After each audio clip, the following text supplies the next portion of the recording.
Buenos días, vamos a iniciar el día de hoy, jueves 4 de marzo de 2021. Vamos a continuar con la temática. Voy a compartirles pantalla y vamos a iniciar. A ver. Bueno, quiero mostrarles esto. Este es el capítulo 16 del libro de Solomon. El capítulo 16 del libro de Solomon habla sobre estructura, crecimiento y desarrollo vegetal. Aquí lo que se expone es la forma como el cuerpo de las plantas, al igual que el cuerpo de los animales, está constituido por una serie de tejidos que hacen posible el funcionamiento de la planta. Entonces vamos a empezar a hablar de esto el día de hoy y vamos a seguir con otros temas. Vamos a abordar varios temas el día de hoy, como para terminar. Entonces, esto ya lo tienen ustedes en el aula virtual. Ustedes tienen una presentación que habla sobre estructura, crecimiento y desarrollo vegetal, que básicamente es esta que está acá.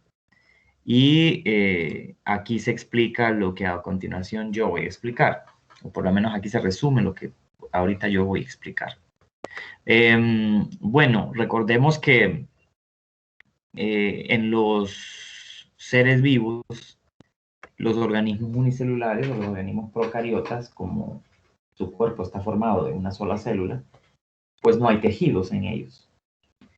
Pero luego animales ya, o organismos multicelulares, incluyendo los animales, por supuesto, y las plantas, los hongos, eh, su cuerpo ya está formado por muchas células, porque somos organismos multicelulares. Entonces pueden ser miles, cientos de miles o millones de células.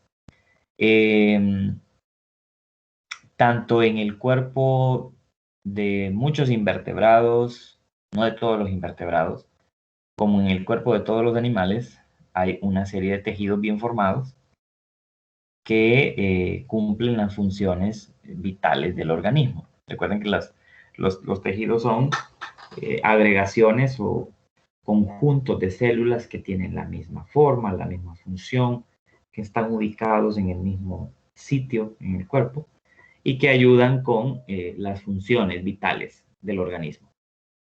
Y digo que muchos invertebrados y todos los vertebrados tenemos tejidos bien formados, pero también las plantas, por ejemplo, tienen tejidos bien formados. Los hongos tienen tejidos formados también.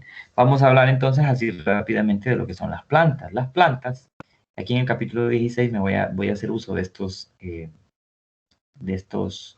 diagramas que están acá. Las plantas tienen un cuerpo y comúnmente el cuerpo de las plantas lo podemos dividir en, digamos, tres sistemas o tres partes fundamentales. El sistema de raíces, que consiste de una raíz principal y de unas raíces secundarias y terciarias que están hacia los lados de la raíz principal. Eso sería un sistema radicular. Esto es importante también recordar los que estudian biología. El sistema radicular consiste de una raíz principal y de raíces secundarias y terciarias, ¿no? O raíces ramificadas, como dice acá en la ilustración. También, obviamente, las raíces están debajo de la superficie del suelo y no se observa, a menos que usted saque la planta. Luego viene de la superficie del suelo hacia arriba, lo que uno ve, el tallo y todos los brotes que vienen del tallo, a ese sistema del tallo junto con los brotes, las ramas, las hojas, las yemas y todo lo demás que se ramifica a partir del tallo se llama sistema de brotes. En otros libros aparece como sistema caulinar, sistema caulinar o sistema de brotes, donde encontramos el tallo, las hojas, las ramas, las yemas. Yemas que darán lugar a hojas o yemas que darán lugar a, a flor, si es una planta con flor, o a otra rama. Y digamos que separadamente podríamos decir que hay un sistema en el caso de los brotes, un sistema que constituye las flores y los frutos, ¿verdad? En aquellas plantas que producen un fruto no necesariamente carnoso, sino un fruto también puede ser un fruto seco.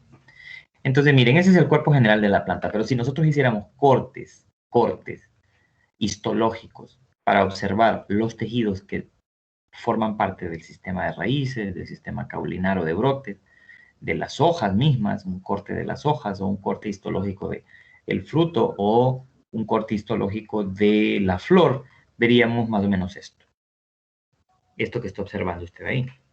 Entonces, si hacemos un corte transversal a través de raíz, vemos que vamos a obtener este tipo. Vamos a aumentar un poquito de esto. Vamos a obtener estos principales tejidos. Entonces, miren que de afuera hacia adentro tenemos que las plantas tienen, al igual que los animales, el primer tejido, digamos, hacia el exterior del cuerpo, el más externo, es el sistema epidérmico. Aquí, en vez de sistema epitelial, en las plantas se llama sistema epidérmico.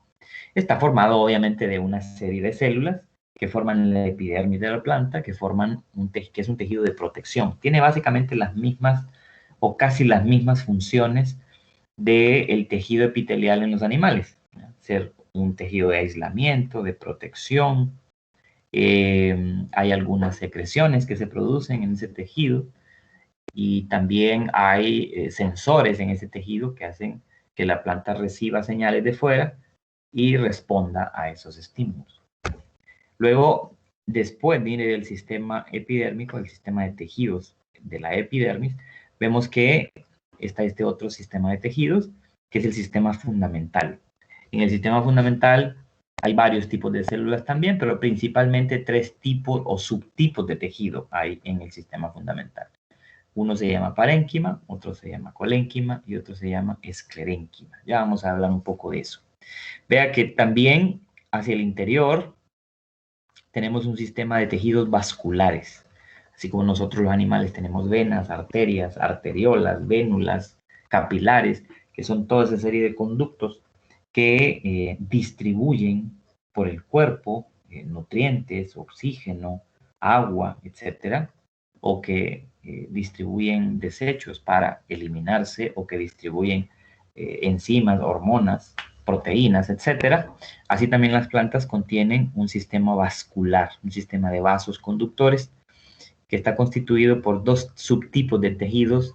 Uno se llama el xilema y otro se llama el floema, que son tejidos conductores. Ahorita hablamos más de esto. Vea que si nos vamos hacia arriba, si nos vamos del sistema radicular y nos vamos hacia arriba, hacia el tallo y hacemos un corte transversal de tallo, lo que vamos a ver es que igual tenemos los mismos tejidos. Un sistema epidérmico, el más externo, un sistema fundamental y un sistema vascular, un sistema de vasos conductores. Si hacemos un corte a través de una hoja, un corte transversal de hoja, corte histológico transversal, vemos que en la hoja existen los mismos tejidos. Miren, tejido epidérmico, el más externo, un tejido fundamental, el que está en color como rosado o color, no sé qué color es, peach, algo así, sistema vascular igual. Ahora, hay un sistema de tejidos que aquí no se ve, por lo menos en estos diagramas no, y es que es el sistema meristemático. Ya les voy a explicar por qué. El sistema meristemático es un sistema de células que están ubicados nada más en unas partes específicas del cuerpo de la planta. Y el meristemo, o el sistema o tejido meristemático, es el que le provee a la planta la capacidad de crecimiento. O sea, la planta crece porque las células que forman ese tejido meristemático se dividen, se multiplican y hacen que la planta crezca en talla, en tamaño, hacia arriba o hacia abajo. Porque recordemos que las plantas, por estar adheridas al sustrato, al suelo, su crecimiento es, bueno, por un lado vertical, un crecimiento vertical, hacia abajo o hacia arriba, la raíz crece hacia abajo, el tallo crece hacia arriba, y el tallo, ¿en qué parte crece? En el extremo, en el ápice del tallo.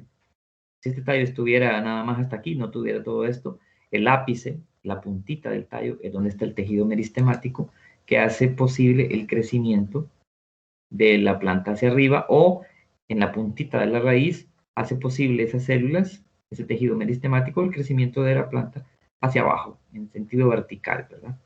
Y luego las plantas que tienen un crecimiento en grosor, en diámetro, los arbustos, los árboles, que crecen hacia lo ancho, también tienen tejido meristemático, pero un poco diferente, que hace posible un crecimiento hacia los lados, un crecimiento en diámetro. Por eso los árboles, ustedes ven que los árboles crecen, su tronco crece constantemente hacia los lados, en diámetro crece, debido a un tejido meristemático. Bueno, aquí en el libro, también en el libro de Audesirc, cuando ustedes buscan el tema de crecimiento de las plantas y tejido de las plantas, lo van a encontrar.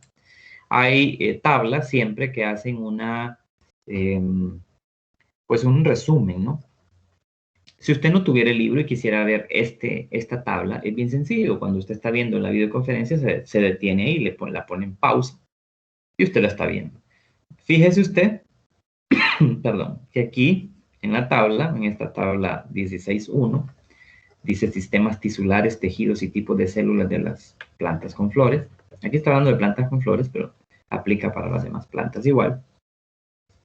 Vea usted que tenemos el sistema fundamental y dice que los subtejidos que forman parte de ese sistema son el parénquima, el colénquima y el esclerénquima. Fíjese que el parénquima tiene unos tipos de células que se llaman células parenquimatosas. El tejido parénquima, sus células son las células parenquimatosas, y la principal función de ese tejido es el almacenamiento, la secreción y la fotosíntesis. Eso es bien importante, porque más adelante en la próxima unidad vamos a ver que las plantas fabrican azúcar por un proceso de fotosíntesis, debido a que hay estructuras en las hojas, principalmente de las plantas, en donde están pigmentos que absorben la luz y desencadenan una serie de reacciones químicas. Pues resulta que esos pigmentos y esas estructuras están en el tejido parénquima, en la planta, en la hoja. O sea, parénquima hay en toda la planta, pero el parénquima de las hojas es donde están esas estructuras especiales con pigmentos que hacen posible la fotosíntesis. Entonces, aparte de que el almacenamiento también es otra de las funciones importantes del parénquima. ¿Almacenamiento de qué? De alimento. Porque cuando la planta fabrica alimento a partir de la fotosíntesis, pues una parte de la glucosa que produce se utiliza, se metaboliza en energía para que la planta pueda vivir, para que las células de la planta puedan vivir. Pero otra parte de esa glucosa se almacena en forma de almidón. Y ese almidón es el que nosotros nos comemos en una fruta, en una verdura, en cualquier producto de origen vegetal. Estamos consumiendo almidón, ese polisacárido de almacenamiento. Pues entonces el parénquima también sirve para almacenar azúcar, no solamente para producirla, sino que también para almacenarla. Y vea que el otro tejido, el colénquima, que también forma parte del tejido fundamental, mire dónde está el tejido fundamental, está por todas partes de la planta. Esto que está en este color, ¿verdad? Como color durazno. Está por todas partes de la planta. Por todos lados está el tejido parenquimatoso. ¿Qué es lo que hace el colénquima? Ese tejido, esas células. Son células colenquimatosas que la principal función es la de dar sostén. Sostén, darle fuerza estructural a la planta. ¿Por qué? Porque las paredes celulares de celulosa, principalmente, de esas células, hacen que la estructura de la célula sea bien rígida. Entonces, muchas células de colénquima juntas logran que la planta tenga una cierta rigidez, para que no sea tan débil como para que el aire la bote, la destruya, sino que le den una cierta capacidad de sostén. El esclerénquima tiene células esclerenquimatosas, las cuales pueden ser esclereidas o fibras, son tipos de células que hay en este tejido, y que también sirven para sostén y reforzamiento estructural, porque igual también las paredes celulares de las células del esclerénquima son muy gruesas, Entonces dan fortaleza, dan rigidez o dan estructura a la planta. Por eso la planta, a pesar de que está creciendo en un solo punto en el suelo, pues no se destruye o no se cae fácilmente por el aire, porque tiene estructuras duras, tiene todo un andamiaje duro de células con paredes gruesas que hacen posible que se mantenga en una posición. En el sistema vascular tenemos el tejido llamado xilema y el floema. El xilema es aquel que conduce agua, es un tejido conductor de agua y de minerales y de nutrientes sin ningún tipo de procesamiento. O sea que comúnmente al xilema se le llama savia en bruto o savia no elaborada, porque lo que se conduce a través del xilema es agua, minerales, algunos nutrientes, sin procesamiento, o sea, tal cual se absorbieron del suelo. Hay que indicar esto también, ahorita lo vamos a ver en una diapositiva. ¿De dónde toma agua la planta? Del suelo. No toma agua de las hojas o del tallo cuando le cae lluvia a la planta. De ahí no absorbe agua la planta. La planta absorbe agua, así como que nosotros tomamos agua por la boca, las plantas absorben agua por las raíces del suelo, el agua que está en el suelo. Esa agua pasa por difusión, por ósmosis, recuerde. Pasa por ósmosis hasta, pasa por ósmosis por el tejido epidérmico, llega hasta el tejido fundamental y luego al vascular, y al llegar al vascular, esa agua y todos los elementos que contiene mezclados, más que todo minerales, nutrientes, algunas moléculas, van a conducirse desde la raíz hacia arriba, hacia todas partes de la célula, hasta llegar a las hojas. Y aquí se ve los tipos de células que forman parte del xilema, ¿verdad? Traqueidas, elementos de vasos, células parenquimatosas del xilema, fibras. O sea, hay muchos tipos de células formando un tejido, eso ya lo habíamos mencionado y puede entenderse cuando pensamos en los tejidos. En el sistema en el tejido llamado floema, más bien, lo que se transporta es agua con la glucosa ya formada, ya producida. O sea, que en el agua viene mezclada la glucosa. O sea que se dice también que el floema es un sistema de vasos conductores de savia elaborada. Decíamos que el xilema era un sistema de vasos conductores de agua, de savia no elaborada, porque el agua estaba mezclada con minerales y con algunas sustancias, pero estas no estaban procesadas todavía, no estaban metabolizadas, porque no habían entrado al cuerpo. Solo están siendo distribuidas al cuerpo. Pero en el xilema se transporta ya el alimento, ya el carbohidrato ya producido, ya procesado. ¿De dónde a dónde transporta el floema savia elaborada? De las hojas hacia el tallo, hacia la raíz. O sea, que vea que el sentido es contrario, ¿eh? Y aquí están también algunos de los tipos de células que forman ese tejido llamado floema.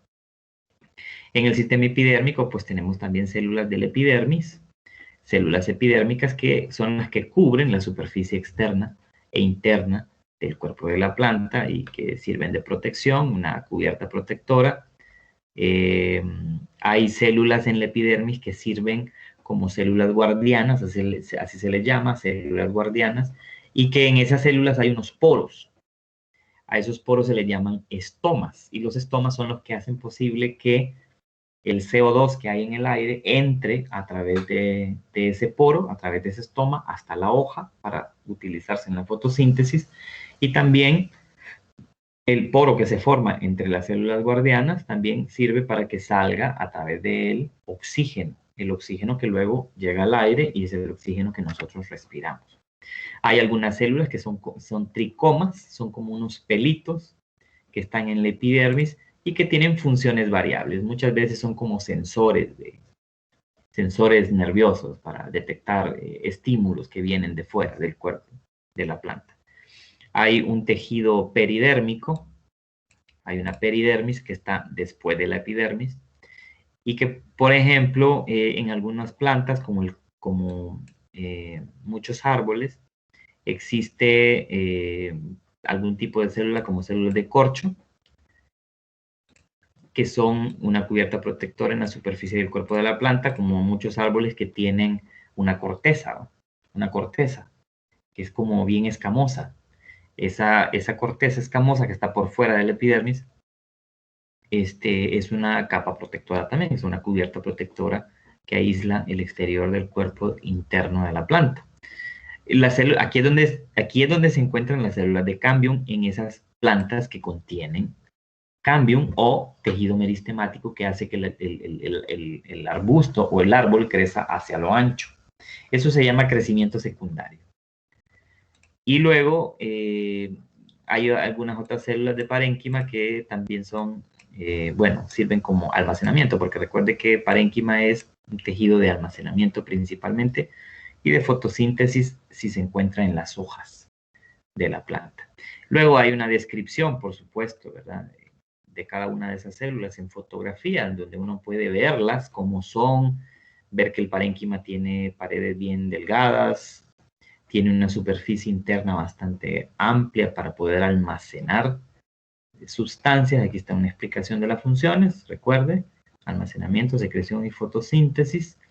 Por aquí tenemos también otras células de parénquima en donde se ven las estructuras llamadas cloroplastos, donde están los pigmentos fotosensibles a la luz y dentro de los cloroplastos es donde se lleva a cabo la fotosíntesis. Vemos también otras estructuras como la vacuola, que ocupa gran parte del interior de la célula. Esto siempre es una célula meristemática. Ahora, el parénquima, perdón, del parénquima, siempre es una célula del parénquima. Y vean, en diferentes plantas, el parénquima tiene las mismas funciones.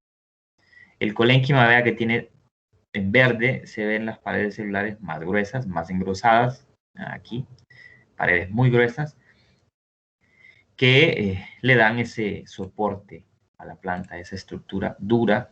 Esas paredes celulares son de celulosa principalmente, celulosa y hemicelulosa, que son sustancias químicas, son glucosídicas, o sea, son azúcar, estructurales que ayudan a mantener esa fortaleza o esa firmeza estructural. Esclereidas, que son esclerénquima, vea que tienen las paredes celulares muchísimo más gruesas. Lo que se ve en medio, esa luz que se ve en medio, sería el interior de la célula, y todo lo que se ve como en rosado, rojo, es la pared celular. O sea, vea que paredes más gruesas. Recuerde que las funciones son reforzamiento, darle fortaleza, estructura a la planta. Igual aquí se ve el mismo tejido esclerenquimatoso y otro tipo de células en otra planta. Entonces, si nos vamos aquí a una presentación que ustedes tienen, ¿verdad? Se habla de esos tipos de tejidos. En la presentación que ustedes tienen no aparece este último, meristemático, que es el tejido de crecimiento. Ahorita quiero mostrarles una imagen, pero son estos 4 tipos de tejidos básicamente. Comúnmente en los libros aparecen los 4. Aquí se les puso 3, pero es porque no se menciona en el capítulo del libro de Solomon como parte del tejido, como ustedes pudieron ver aquí en la explicación en el cuadro. Fíjense que no aparece el sistema meristemático, porque es un tejido, no es un sistema, es un tejido que se ubica en algunas partes del cuerpo.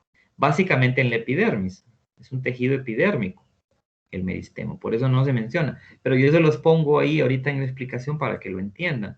En el sistema epidérmico, en el tejido llamado meristemo o cambium, ustedes van a ver que esas células son células de crecimiento. Se los muestro ahorita en este ejemplo que tengo acá. Entonces ya sabemos lo que es un tejido, lo acabamos de explicar, y que esos tejidos son los que cumplen primordialmente las funciones del cuerpo multicelular para que para que el ser vivo pueda vivir de forma normal, que pueda recibir de fuera. Los tejidos son organizaciones de células porque las células organizadas responden a los estímulos que vienen desde afuera o desde dentro de su cuerpo, pero comúnmente desde afuera del cuerpo. Es una forma coordinada de responder, de tal manera que el cuerpo en general del organismo vivo responda a los estímulos del exterior. Entonces aquí se menciona lo que ya vimos del tejido fundamental, parénquima, esclerénquima y colénquima. Aquí hay una explicación de cada uno de ellos con fotografías. Aquí, por ejemplo, se ve, decíamos que el parénquima es un tejido de fotosíntesis, tiene la función de almacenamiento también y de secreción. Pues aquí se ve que en una hoja, dice acá, en una hoja tenemos un tejido parenquimatoso llamado parénquima en empalizada y un parénquima esponjoso. Tenemos dos tipos de tejido parenquimatoso en una hoja. Y en ambos, tanto en el tejido parenquimatoso en empalizada como en el tejido parenquimatoso esponjoso, encontramos cloroplastos que contienen clorofila y otros pigmentos que absorben la luz y llevan a cabo el proceso fotosintético. Entonces vea que esto es un corte transversal de una hoja y vemos cómo aquí arriba, estas células que se ven aquí son epidermis superior, la epidermis superior de la hoja, en la parte de arriba de la hoja, el primer tejido, el tejido epidérmico. Luego vemos el parénquima, el tejido fundamental llamado parénquima. Este en rojo es el en empalizada porque parecen un montón de palos que están unidos unos con otros así, son células bien alargadas que contienen una gran cantidad de cloroplastos y una gran cantidad de clorofila. Luego más abajo vemos células un poquito más redondeadas y menos unidas, menos cerca una de otra. Es el tejido parenquimatoso esponjoso que también tiene clorofila, pero donde mayormente se lleva a cabo la fotosíntesis aquí en el empalizada. Ambos forman un sistema de tejido fundamental al que comúnmente se le llama, bueno, es parénquima, pero comúnmente se le llama tejido, ya les muestro. Aquí, vamos a buscarlo aquí abajo. No recuerdo el nombre en este momento, se me va. Aquí lo vamos a ver. Aquí el capítulo lo que hace es explicar incluso célula por célula cada parte de esos tejidos conductores, por ejemplo. Mire, también aquí están los estomas. Estas serían las células guardianas. Y este sería el estoma, el poro que se abre y permite la entrada de CO2 o la salida de oxígeno por parte de las hojas después del proceso fotosintético o durante el proceso fotosintético. Y luego, no sé si está en este libro, en este capítulo o está en otro capítulo, pero aparece ahí un nombre que se le da tanto a... no está en este capítulo, está en otro capítulo. Ya me voy a acordar. Es la forma como se menciona, ya me acuerdo, mesófilo se llama. El mesófilo sería como la unión entre el parénquima en empalizada y el parénquima esponjoso dentro de una hoja. Ambos forman el mesófilo. El mesófilo sería el tejido fundamental en donde se lleva a cabo la fotosíntesis en una hoja. Entonces, luego habla del colénquima, que sus paredes son más gruesas, ahí está la función. Luego habla del esclerénquima también, reforzamiento estructural, y los tejidos vasculares. Entonces, vea que aquí lo que quiero que se fije es la disposición hacia la cual están dirigidos los vasos conductores de xilema y de floema. Fíjese que el xilema, vea que va la flecha hacia arriba en rojo. El xilema recoge agua, minerales y otras sustancias disueltas en el agua del suelo por las raíces hasta el tallo, hasta las ramas y hasta las hojas. Desde ahí es la disposición del xilema. El xilema lleva savia no elaborada de las raíces hasta el tallo, las ramas y hasta las hojas. Porque esa savia no elaborada, esa agua junto con otros minerales, tienen que llegar a las hojas, porque en las hojas es donde se lleva a cabo la fotosíntesis principalmente. Luego, cuando ya se ha realizado la fotosíntesis y se ha producido azúcar en las hojas, el floema desde las hojas trae agua y azúcar ya elaborada desde las hojas hasta las ramas, al tallo, hasta las raíces.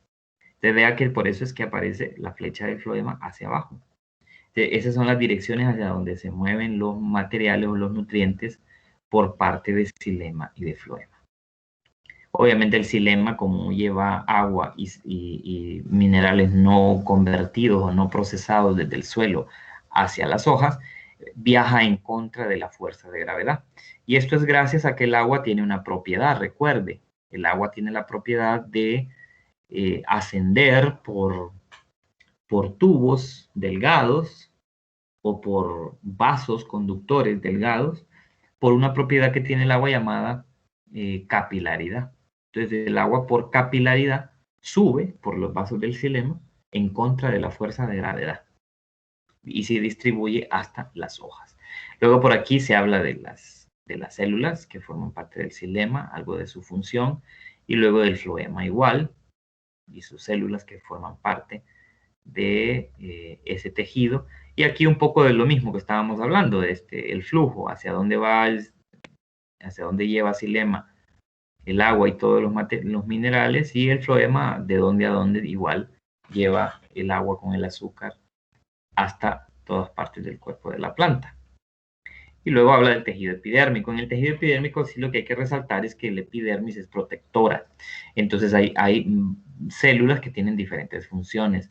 Las células epidérmicas normales son las que forman la capa, digamos, principalmente de protección. Pero algunas de estas células epidérmicas producen una secreción. Recuerde que decía que también una de las funciones del tejido, de los tejidos de protección era la de secretar o la de producir secreciones que están destinadas a proteger la superficie de la planta. Las células epidérmicas producen una secreción serosa, como aceitosita, que se deposita en toda la epidermis y que forman una cutícula. Esa cutícula es una cutícula serosa, es como una capa de grasa, que lo que hace es que evita que el agua se evapore fácilmente de la planta, del interior de la planta. Es una cutícula de protección para evitar la desecación de la planta por las altas temperaturas. Luego vemos por ahí que en algunas partes de la epidermis, principalmente en la epidermis inferior de las hojas, o sea, en la epidermis que está debajo, en la parte de abajo de las hojas, hay células guardianas con estomas, porque los estomas están nada más en la epidermis inferior de las hojas. Y a través de ese poro, de esos estomas, es cuando que se mueven los gases. Aquí se mira una imagen de los estomas. Las células guardianas serían las células que están alrededor del poro, y el estoma sería ese poro, ¿verdad? Entonces, también se le llama células oclusivas. Células guardianas, células oclusivas, o células acompañantes, también se le llama a estas células que forman el estoma. Son células del epidermis. El estoma, ese es el poro, y a través del poro es que se da el intercambio de gases entre la planta y el medio que la rodea. Los tricomas son estos como pelitos que a veces encontramos en las plantas. Se llaman tricomas, no son pelos, ¿verdad? Porque los pelos solo los mamíferos los tenemos, sino que son unas estructuras formadas de células epidérmicas, que lo que hacen es que sirven como sensores o sirven de protección también, porque contienen algunas sustancias químicas que irritan a los animales cuando tocamos esos como pelitos, esos tricomas. Se sirven como defensa, sirven como sensores para recibir estímulos, etc. Tienen varias funciones los tricomas. Y en las raíces hay también algunas células de la epidermis de la raíz que forman también unos tricomas que sirven para absorber mejor el agua. Sirven como para aumentar la superficie de absorción del agua en las raíces. A eso se le llama pelos radicales o pelos radiculares, aunque no son pelos, que son realmente tricomas en la raíz, las estructuras epidérmicas. Y hablando de hablando de esto de los meristemos, que no aparece acá, porque el meristemo es un tejido epidérmico. Mire que, bueno, peridérmico en realidad, está fuera del epidermis. Fíjese que en una planta, tanto en un árbol, el árbol es una planta leñosa.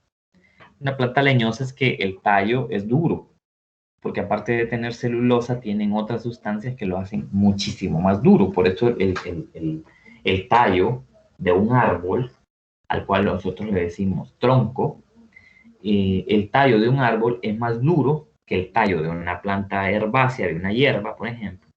Es más duro porque aparte de tener celulosa, las células que forman esa estructura, también hay otras sustancias como suberina y otras sustancias más que hacen que se vuelva más duro. Es muchísimo más duro que la celulosa, todas estas otras sustancias. Entonces, las plantas leñosas que tienen un leño, un tronco duro, tienen dos tipos de meristemos. Tienen el meristemo primario, que es el meristemo que está en el ápice del tallo y en el ápice de las raíces, que les proveen el crecimiento en vertical. Eso se llama meristemo primario o meristemo apical. También es el otro nombre que se le da, meristemo apical, porque está en el ápice, en las puntitas de tallo y de raíz. Entonces el meristemo apical provee un crecimiento primario. El crecimiento primario es el crecimiento vertical, hacia arriba o hacia abajo, tanto en una hierba como en un árbol, una planta leñosa o una planta herbácea. Ahora, el meristemo llamado cambium, cambium vascular, como aparece aquí en el libro, vamos a ver, aquí arriba, estábamos en el cuadro aquel que estábamos explicando los tipos de sistemas de tejidos. Vamos a ver, deje que se ponga acá, aquí está. Entonces, este meristemo, este otro meristemo, aquí está abajo, vamos a ver. Nos pasamos aquí. Este otro meristemo que se llama cambium es otro meristemo. Es el meristemo que hace posible el crecimiento secundario. El crecimiento primario era en vertical, en sentido vertical, hacia arriba y hacia abajo. Hacía crecer el tallo o la raíz. Pero el cambium provee, es otro meristemo llamado cambium, que provee crecimiento en diámetro, o sea, horizontal, no vertical, en diámetro hacia los lados. Y eso solo lo tienen las plantas leñosas. Entonces, las plantas leñosas aquí en el tronco tienen el cambium que les provee crecimiento secundario y por eso los troncos de los árboles cada vez se vuelven más gruesos y siguen creciendo, porque tienen un cambium vascular. Muy bien. Aquí se explica, ¿verdad? Esto del crecimiento primario y el crecimiento secundario. Aquí en la diapositiva que está un poquito más abajo, que habla de los meristemas o meristemos vegetales, que son esos tejidos epidérmicos que proveen ese crecimiento. Menciona el meristemo apical, tanto en el ápice de la raíz como en el ápice del tallo, y luego se menciona el cambium vascular, así se le llama, cambium vascular, que se encuentra en la peridermis de este tejido epidérmico y que hace que el árbol crezca en sentido horizontal hacia los lados. Ahí está explicado. Bien, entonces eso en cuanto a los tejidos de las plantas, ¿verdad? Vea que son, algunos son parecidos a los tejidos en animales, pero obviamente los animales tenemos más tejidos, porque con solo los tejidos conectivos es tremendo lo que tenemos en los animales. Ahora, si nos vamos a otro tema, que es importante también, que ustedes tienen que estudiar, en este capítulo, este es el libro de Solomon, en el capítulo, en el libro de Audecir, está en otras páginas, ¿verdad?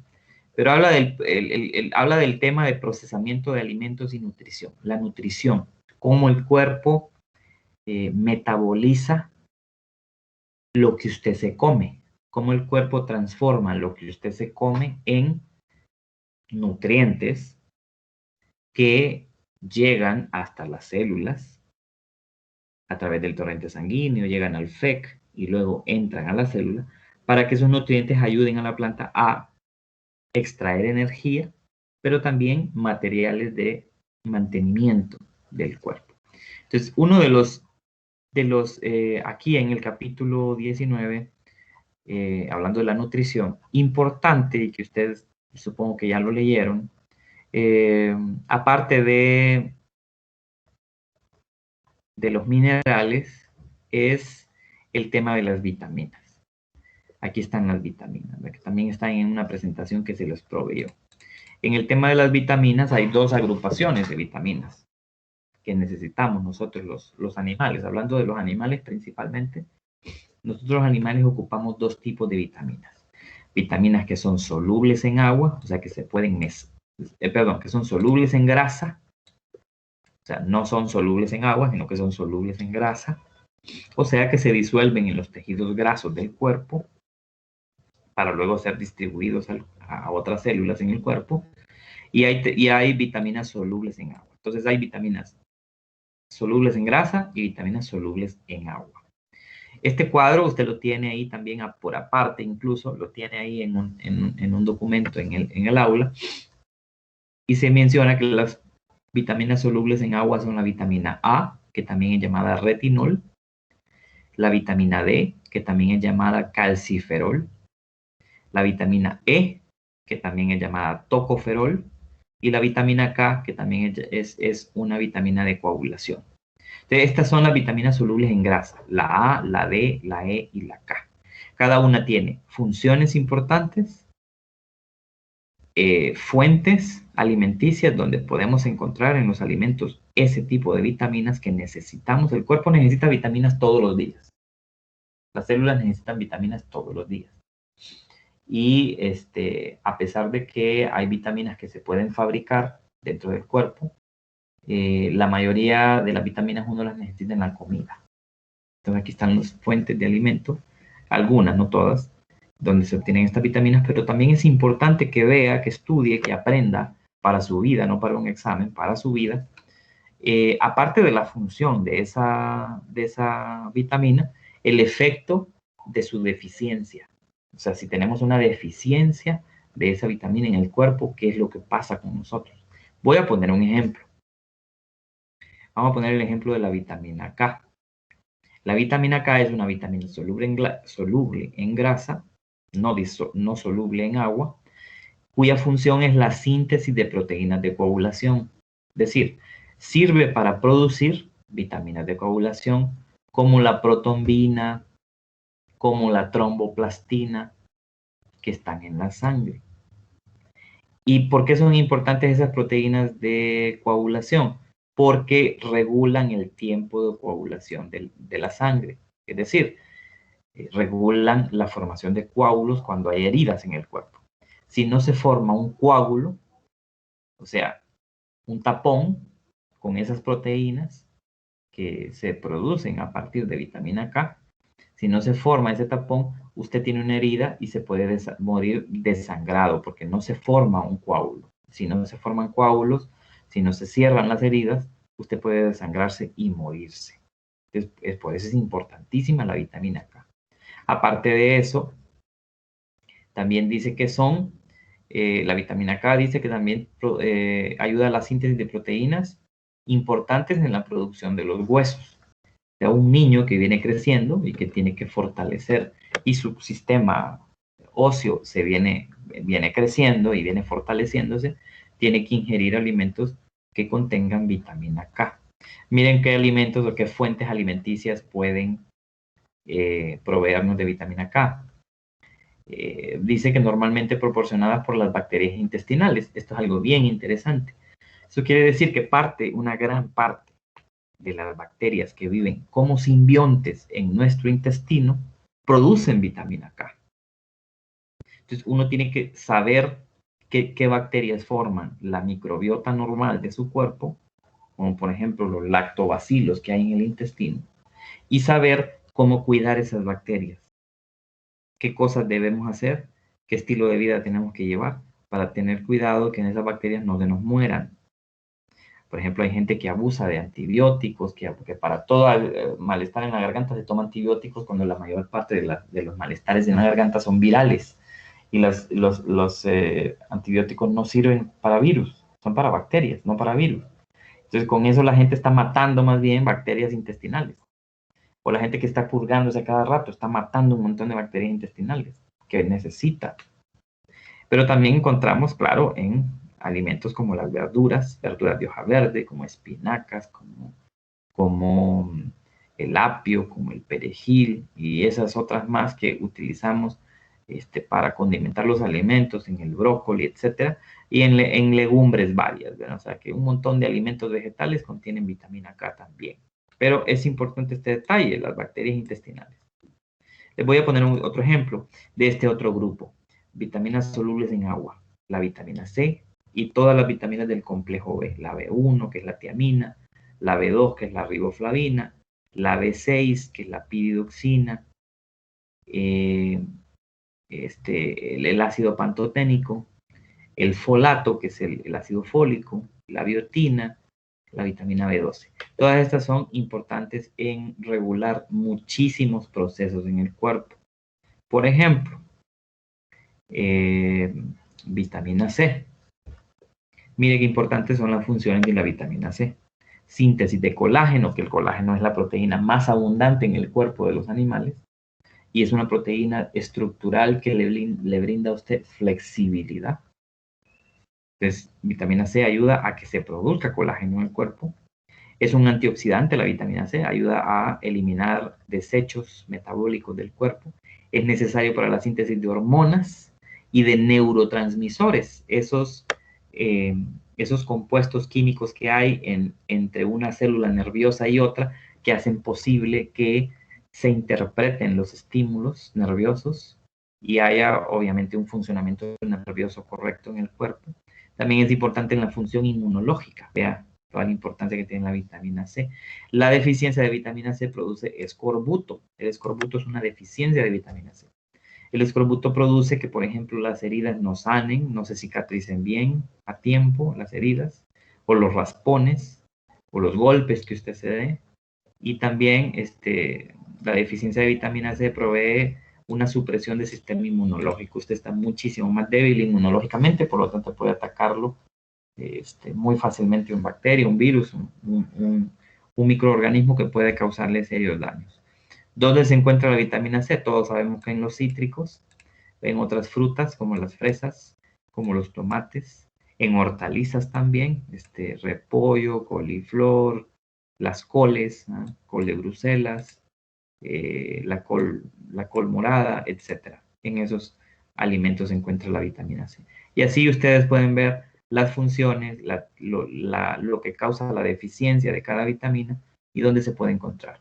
Esto es algo importante de saber, porque es parte de entender cómo funcionan las células. Recuerden que estamos hablando en esta unidad de las células. Todo esto se necesita que llegue a las células por la comida o se necesita producir por las células para que los tejidos, los órganos, los sistemas en nuestro cuerpo funcionen correctamente, para que todas las funciones del cuerpo se den normalmente. Se necesitan minerales, se necesitan vitaminas y eso es bien importante. Otro tema importante que ustedes deben de tratar es el tema de la osmorregulación. ¿Qué es la osmorregulación? También está en el libro de Audesirc. La osmorregulación es parte de las funciones del sistema urinario en nuestro cuerpo. ¿Qué es la osmorregulación? Y también del sistema linfático en nuestro cuerpo. La osmorregulación no es más que la correcta administración del agua y los solutos que vienen disueltos en el agua en nuestro cuerpo. O sea que, como dice acá, lo voy a aumentar un poquito. Dice aquí, fíjese acá usted, mire, dice la osmorregulación, vamos a resaltarlo. Vamos a ver. Miren, la osmorregulación es el proceso por el cual los organismos controlan la concentración de agua y sal en el cuerpo, en los tejidos del cuerpo, de modo que sus líquidos corporales no se vuelvan demasiado diluidos o concentrados en exceso. En otras palabras, que haya una correcta concentración de solutos en el agua de los tejidos de nuestro cuerpo.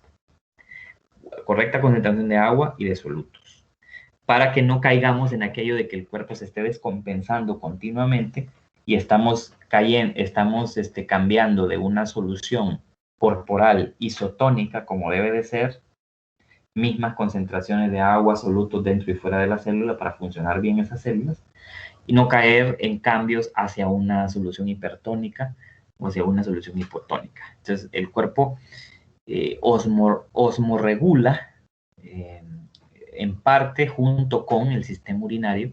El sistema urinario sirve en la osmorregulación porque sirve agua el exceso de toxinas que el cuerpo debe de eliminar. Pero por otro lado, también la osmorregulación tiene que ver con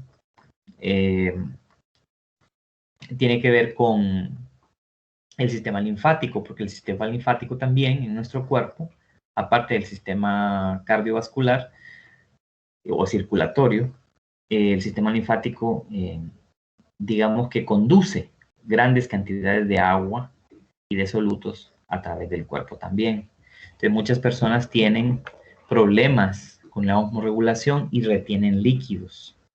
A veces son problemas provocados por la dieta y otras veces son problemas provocados por alguna enfermedad, por algún trastorno físico. Entonces, esto de la osmorregulación hay que verlo en los capítulos que hablan sobre sistema urinario. Por ejemplo, este es el capítulo 35 en el libro de Audesirc. Y creo que por aquí, por la página 714, es donde se menciona el tema de osmorregulación. Vamos a ver. Para todo esto, fíjense que para todas las funciones del cuerpo, para todo esto que hemos estado hablando, aquí está, sí, en el capítulo 35, sistema urinario, por aquí, por la página 719, mire que está el tema de la osmorregulación. Por aquí está, mire, osmorregulación. Los ambientes de agua dulce y salada presentan desafíos, dice, para la regulación de agua y solutos. O sea, por aquí está en el capítulo 19 también. Y cómo interviene el sistema urinario en parte en esa osmorregulación.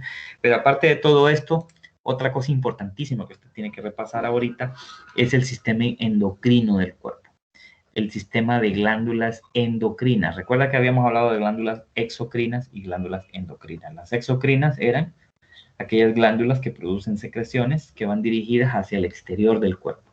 Las endocrinas son aquellas glándulas que tenemos que son muy abundantes, por ejemplo, la tiroides, la paratiroides, las glándulas suprarrenales, el timo, el mismo páncreas funciona como glándula endocrino, la hipófisis que está en el cerebro, el hipotálamo. Esas glándulas endocrinas producen secreciones, hormonas específicamente, que las hormonas son mensajeros químicos y las hormonas son las que controlan el funcionamiento de los órganos, de todos los órganos. Entonces el sistema endocrino junto con el sistema nervioso son los dos sistemas corporales que administran el funcionamiento de todos los órganos del cuerpo, porque a través de las hormonas el sistema endocrino regula la acción, el funcionamiento de cada órgano, de cada tejido en el cuerpo. Entonces hay una serie de hormonas importantísimas que también están resumidas por acá en estos capítulos que hablan sobre el sistema endocrino. Incluso se nos habla de la comunicación celular en relación al sistema endocrino, como unas células nerviosas con otras células están comunicadas a través de neurotransmisores. Ahí usted tiene que repasar esto, que es algo bien sencillo y bien interesante. Y luego repasar cómo esas hormonas llevan mensajes químicos a las células, cómo esas hormonas entran a través de receptores por la membrana hacia la célula y le indican a la célula qué acciones debe de llevar a cabo, qué hacer, qué funciones debe llevar a cabo. Y hay tablas en estos capítulos en donde se mencionan las glándulas endocrinas, cuáles son. Importante, por ejemplo, esto que dice glándulas endocrinas en los vertebrados, ya que nosotros los humanos somos vertebrados.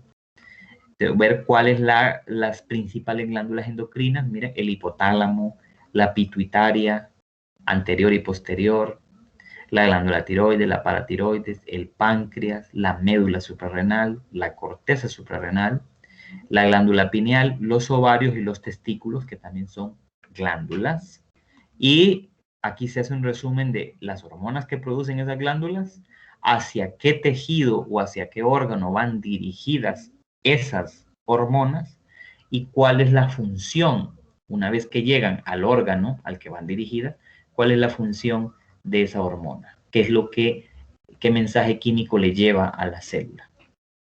Estas son cosas que usted tiene que repasar. Bueno, logramos el cometido de mencionar todo lo que queríamos mencionar sobre el resto de la información que debe de considerarse para esta segunda unidad y lo hicimos en tiempo, en el tiempo correcto.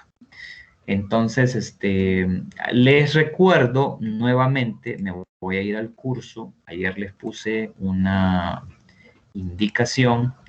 Les recuerdo que el cuestionario de tejidos, bueno, ayer fue habilitado de 12:10 del mediodía a 1:10 y hoy, jueves 4, se los voy a habilitar de 3:10 a 4:10 de la tarde, el día de hoy. Entonces, para que ustedes puedan llegar al la segunda unidad e irse aquí abajo a lo último que dice cuestionarios de tejidos vegetales y animales. Bien, entonces estar pendiente siempre de los mensajes en el campus. Y bueno, continuar y terminar los contenidos. Para que según el calendario, la evaluación que es el lunes, ¿no? La evaluación que es el lunes, pues se pueda llevar a cabo en tiempo y forma. Entonces con eso terminamos por hoy. A menos que haya alguna consulta, alguna duda. Terminamos con eso hoy y bueno, estamos pendientes siempre con las actividades y de los anuncios que se les ponga ahí en el aula y obviamente estamos siguiendo el calendario, pues con las aclaraciones que ya hicimos sobre los acumulativos, ¿verdad?